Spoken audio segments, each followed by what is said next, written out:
Good day to all. Today our topic is how can we make helical gear with the horizontal milling machine. In previous video we discussed about how can we make spur gear. The difference between spur gear and the helical gear, we can introduce helix angle on gear profile. Why we add helix angle or introduce helix angle in gear profile means the contact area between two gears can be increased. If contact area increased means we can improve the friction between two gear wheels. From this, we can transfer the power without any loss, which is the advantage of helical gear. For the reason in mechanical engineering, we can utilize various helical gears for various applications. Myself, Dr. B. Suresh Kumar, Department of Mechanical Engineering, K. Ramakrishnan College of Technology, Trichurapalli. Now, what are all the terminologies and what are all the procedures available to make a helical gear? We can see. What is mean by helical gear? Helical gear has its own nomenclature as like a spur gear tooth, the form diameter, base circle diameter, hole depth, base pitch circle, lead angle, helix angle. Likewise, it has its own terminologies: addendum, dedendum, normal, circular pitch. Likewise, it has the helix angle is differs from spur gear. So, helical gears are one type of cylindrical gears with the slanted tooth trace compared to spur gears. They have the larger contact ratio and excel in quietness and less vibration and able to transmit large force between gear trains. A pair of helical gears has the same helical angle, but the helix hand is opposite. Because of the helix angle, opposite helix angle, we can mate the two gears with each other. Then horizontal milling machine is used to make a helical gear also. The horizontal milling machine has its own parts as like knee, vertical traverse handle, cross traverse handle, machine vise for clamping the workpiece, cutting tool which is profile cutter making a profile on gear tooth, and arbor for fixing the cutter, profile cutter, and arbor bracket over arm. These are all the parts available with the horizontal milling machine. Let's see how can we utilize the parts for making a gear wheel. And then the important thing is how can we calculate the gear nomenclature and other peripheral things as like tooth depth, depth of cut for making a helical gear. Here the module is 3 mm considered. The module is pitch diameter divided by number of teeth to be produced. The number of teeth considered for this presentation is 12, and then blank diameter can be identified with number of teeth and helix angle, so that n divided by cos theta plus 2 into module. From this we can calculate the blank diameter requirement.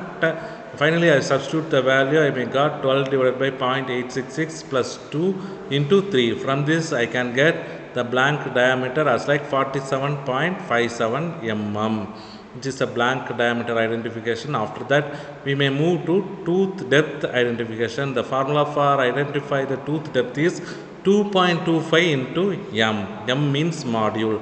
Here I considered 3 mm as the module, so that 2.25 into 3, so that 6.75 mm of tooth depth as I needed. And then how can we identify the depth of cut means the tooth depth is the depth of cut. I can give that depth of cut with a single pass on profile cutter.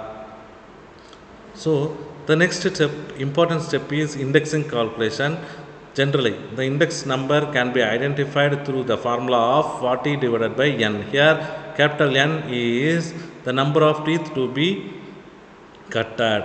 Here, 12 as the teeth number I considered, so that 40 divided by 12. I simplify this 40 by 12, I can get 3 1 by 3 as like this calculation. But in indexing plate, there is 14 18, 21, 34 holes only available, so that I can't get the number 1 hole. So for the reason for getting the exact whole number, I multiplied with the even or odd number, so that 3 1 by 3 is multiplied with 7. Okay, so 3 1 by 3 1 by 3 1 into 7 3 into 7, so that I can get 3 7 by 21. Why I calculated this means move the index crank by 3 complete turn. So the crank available with the crank plate, I can rotate 3 times. After that, I can fix the crank on 7th hole, so that which circle, there are n number of circles are available, which circle I choose. For the reason we multiply 3 into 7, from this I can get 21, so that I can third circle, from this I can fix the 7th hole on crank. I can fix the crank on 7th hole. So move the index crank by 3 complete turn and 7 holes in the 21 hole circle in the index plate for every tooth. Now you can understand what is meant by rotation of 3 complete turn and 7 holes and 21 hole circle. Now how can I give the helix angle on great tooth profile? Now you see here the machine is available. There is knee area, there is one bolt. I can loosen the bolt. In bottom of that bolt there is swivel base available. In that machine represented with angles, so that I can tilt the table with respect to the fixing angle. From this I can get the helix angle with the horizontal milling machine. And then next question, how can we cut the helical gear? Let's see the video. We can understand how can we cut the helical gear.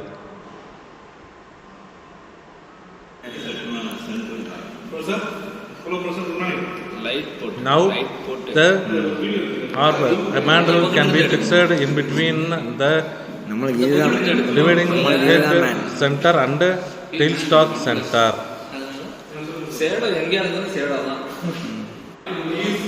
Yes, the operator fixed the mandrel in between indexing head and center and tailstock center. After fixing the gear blank, already the table is tilted with the required angle. Now the operator setting the tool and the workpiece interface with the aid of table hand wheel. Now he started the machine. So now he set the gear blank and the cutter. Now he can give the depth of cut. How he give the depth of cut? Yes. First he set the initial touching of tool with the workpiece. After that, with the cross slide movement, the table, cross slide or table movement, we can set the approach point of the tool with the workpiece. After that, he fixed the 0 on table hand wheel. Yes, now he fixed the 0. Yes, after that, yes, now he checked the coincidence of 0 with the reference line, 0 of swivel base with the reference line. After that, one complete revolution gives 1 mm of height, but we need 6.75, so that he rotates the hand wheel up to 6 times. Yes, 5 times. After that, now he moves to 6 times. After that, we need a 0.75 mm, so that he fixed the 75 division on that reference line. From this, yes, 75. He fixed. From this, we can get 6.75 mm depth of cut from the table adjustment or table lifting. Now the cutter, the workpiece is lifted 6.75 mm. From this we can get the 6.75 mm depth of cut with the workpiece and the tool combination. Now the cutting process is started with a defined helix angle of 30 degree. The lubricant is applied for reducing the heat. Yes, the helical gear cutting is initiated. The 30 degree is fixed, so we can get the helical gear tooth path as 30 degree inclination.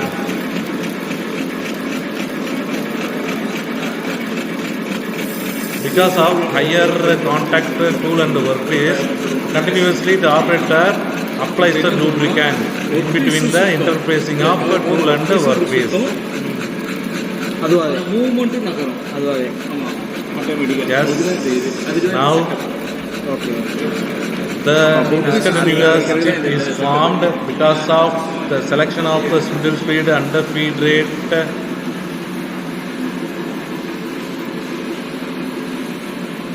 The automatic feed mechanism is driven with the telescopic mechanism available with the machines.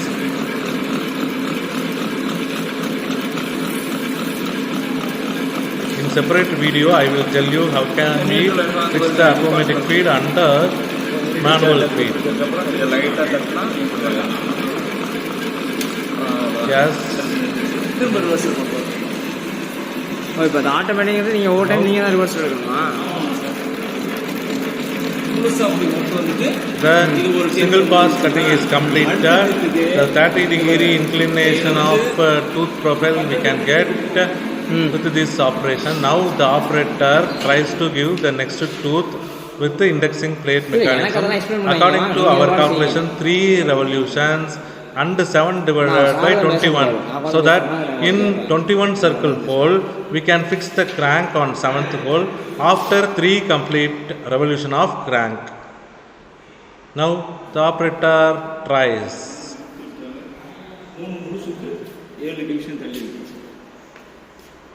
Yes, now the operator captures the crank, then he rotates the crank at 3 times, which is second rotation.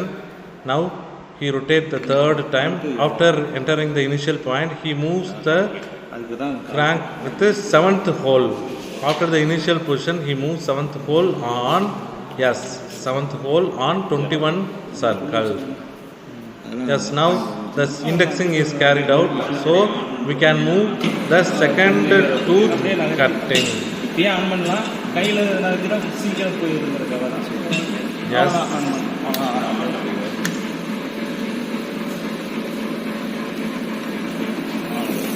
Now he fixes automatic feed. For the reason he may adjust the lever, what we show in previous minute. For automatic feed he adjusts the lever. Now the second tooth cutting operation is started after we are fixing the indexing mechanism at the correct location.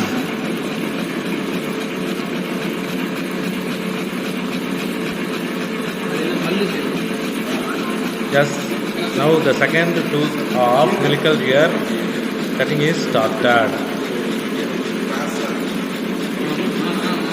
Likewise, we can indexing the next tooth, and also we can finalize the n number of tooth. According to this experiment, we consider 12 tooths, so that we can cut 12 tooths instead of the same indexing procedure. Again, we may rotate 3 times. After that, we turn the crank into 21 hole circle. After entering the initial point, we can fix the crank on 7th hole. Likewise, we may get the values with respect to indexing mechanism calculation with the formula of index number, which is 40 divided by capital N. The cutting operation is continued. Yes, the tool is relieved from the helical gear operation. Now the second tooth profile is completed. So now we can move the 12 tooths. Okay. Final cut.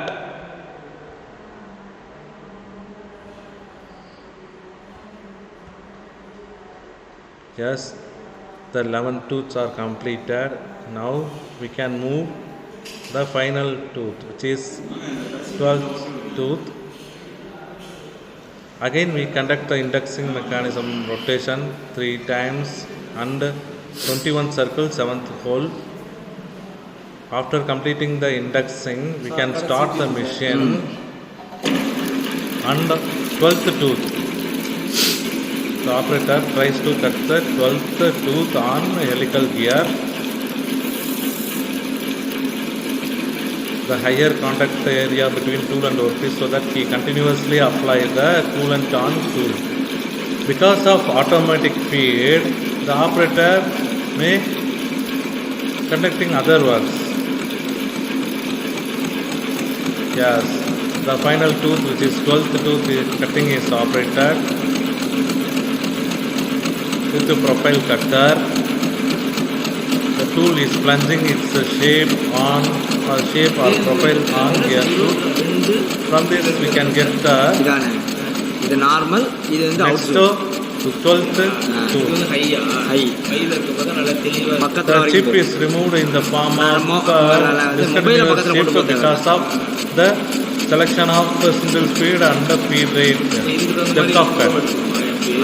Combination, the chip is removed as like discontinuous manner. Chip formation is important. Continuous chip formation, discontinuous chip formation, and ribbon type, and also chip formation with the edge build-up. These are all the chip formation mechanisms is available with the machining operation. So the study of chip formation mechanism is also important for getting the higher productivity and getting the maximum surface quality on workpiece material. So we can select the proper single speed, feed rate and depth of cut is also important. For the reason in previous videos I can elaborate the optimization procedure and mathematical model techniques with the machining operation, which is also important in machining operation. Now the final tooth, 12th tooth is completed with the horizontal milling machine for helical gear formation on gear blank. These are all the important procedure available with the helical gear cutting on horizontal milling machine. After finishing the helical gear, how can we remove the helical gear from mandrel? In previous spur gear video, I elaborate about how can we conduct the pre-machining operation with the gear blank, and also how can we face and make a central hole for fixing the gear blank on mandrel. Now I show you how do we remove the gear blank from the mandrel after completing the machining operation. The operator removes the nut, after that washer, then finally he may remove the helical gear from the setup. Yes, finally. அப்படியே வைங்க, அப்படியே அந்த table மேல போட்டு வைங்க. Yes, finally. அந்த எங்களுக்கு காரணம் வச்சுக்கோங்க. ஒன்றும் பிரச்சனை இல்லை. Which is the new part on the தெரியணும்ண்ணே, மிஷின் பண்ணி தெரியும்ல. Move the table front and back. Finish அதுக்கப்புறம் நீங்க now we can see the horizontal, helical gear with the horizontal milling machine. Yes, 12 tooths are formed on the gear blank as a helical gear. Yes. அதை பத்தி தானே நம்ம formation, the helical gear formation on gear blank is completed. So we can utilize this for next power transmission applications. After that, the important step is available, which is measurement of gear tooth. So we can measure the gear tooth profiles with the CMM and gear tooth vernier, what I show with the spur gear measurement. Here also the same procedure is followed. For higher inspection productivity, we can utilize CMM also for angular measurement. Thank you.